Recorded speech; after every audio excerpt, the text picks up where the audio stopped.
Scott Quigg. So first I gotta ask you about this Dazn partnership. What do you think it's gonna do for your career? I think obviously now being moved over to Freddy's, I think obviously it's going to benefit me massively because it's giving me the opportunity to fight out in the US, and you know it's a great partnership with Matchroom.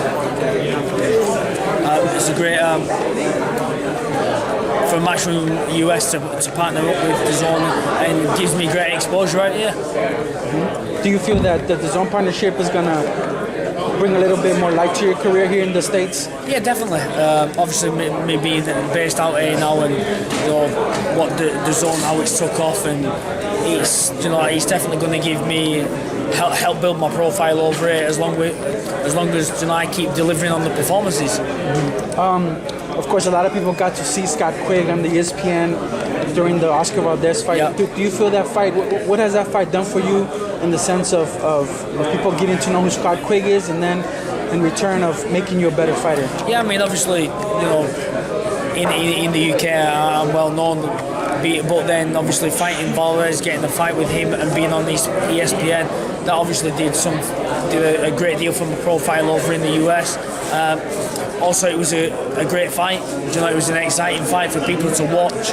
Some people thought you won. Yeah, I mean, don't get me wrong. I think Valdez deserved to win, but it was definitely closer than the scorecard said. Yeah, definitely. And to be honest, we both caused a lot of damage to each other, and you know, it was a fight that, when I look back, I can learn from and you know, see where I went wrong and what I need to improve on. I feel like it's made me a better fighter from that experience. Yeah.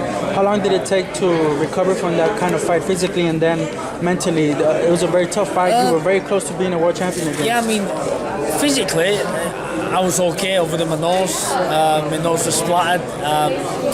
4 weeks before that, I fractured my foot. So after the fight, I had to have 8-10 weeks off, completely doing nothing, because obviously I needed to let my foot heal because it had got worse through training on it. But it was not difficult, because obviously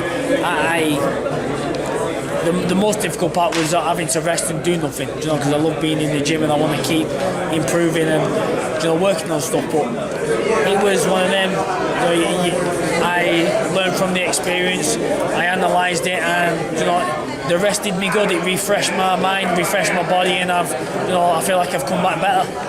I could be mistaken, but I think your last fight was at 130, was it? 130, yeah. Yeah. So is this a permanent move, or are you still undecisive about what you're doing? At the minute it's a permanent move. I could still make 126, but I'm very big for the weight as well, 126.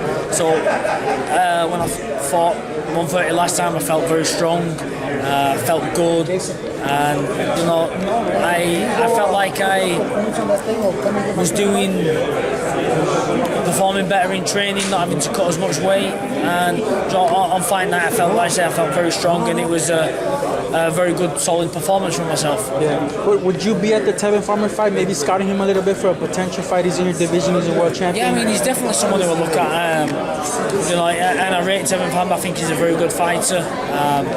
And I think he's still improving, but it's a fight that, you know, if that fight was offered, I'd jump at it. I think I've got the beating of him. I'm not saying it's an easy fight, because he's far from an easy fight. He's a very, very good fighter. But they're the fights I want to be involved in. I believe I'm the best. I believe I can beat anybody on my night, but it's about doing it on the night and performing at your best. Is there a name in particular that you're targeting aside from Tevin Farmer, like working your way up that ladder to a world title fight? You're a pretty big name, so I'm sure any fight that you want you can get, but you know, staying busy. I've got to, you know, my name carries, you know, weight. I'm a big name, and you know, so I'd love a rematch with Oscar Valdez. You know, don't get me wrong, I've got to go and do what I've got to do, become world champion again, or you know, win some big fights to earn the opportunity from him. But it was a great fight, and that's one fight that I do think it excites me to, you know, to go again. But other than that, any of the big names, you got a big name, you know, it's a big fight. They're the fights I want to be involved in. I think I've had 39 fights now, is it? 39 fights. I don't want any tick over jobs. I want big fights. I want to fight the best, and like I say, I believe I can beat many of them on my night. And speaking of that, confident that you would like a Oscar Valdez rematch, it gives me the feeling that you feel that being a part of the zone is not going to keep you from fighting anyone, period.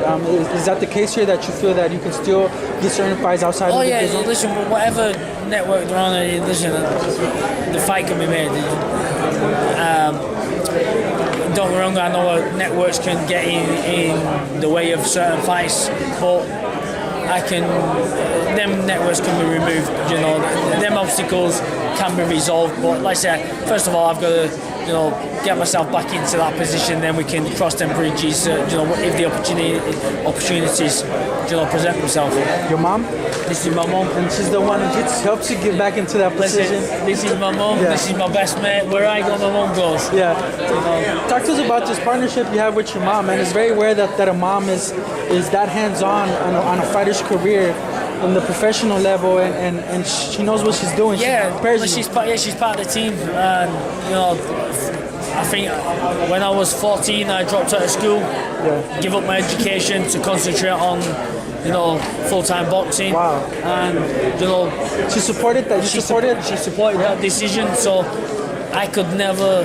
I'm always going to be so grateful and give 150% in training every day. And having my mum around.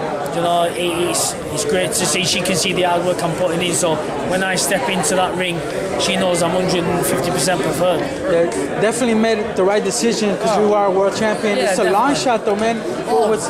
How hard was that journey? That at 14 you drop out and you're like, it's boxing and that's it. It's a long journey, and when I dropped out of school, there was no guarantee I was going to become a world champion. Exactly. It was only dreams, aspirations. Or make money. It's hard to make money in boxing too. Exactly. So, like I say, I'm fortunate, but it's through a lot of hard work and a lot of support still from my mum, my dad, and it paid off in the end. Yeah. And last thing, April 26th, you're on the card. Just talk to us about that, and what can we expect April from the 26th, I'm looking for a big fight. No opponents confirmed at the minute, but we're in talks with a couple, and hopefully it's going to be a final eliminator or an eliminator of some sort, to get me a shot at one of the world champions, because that's the aim for 2019, is to become world champion again. Cool. It's a pleasure talking to you, Scott. Thank you for the time. Thank you very much. Thank you, my man.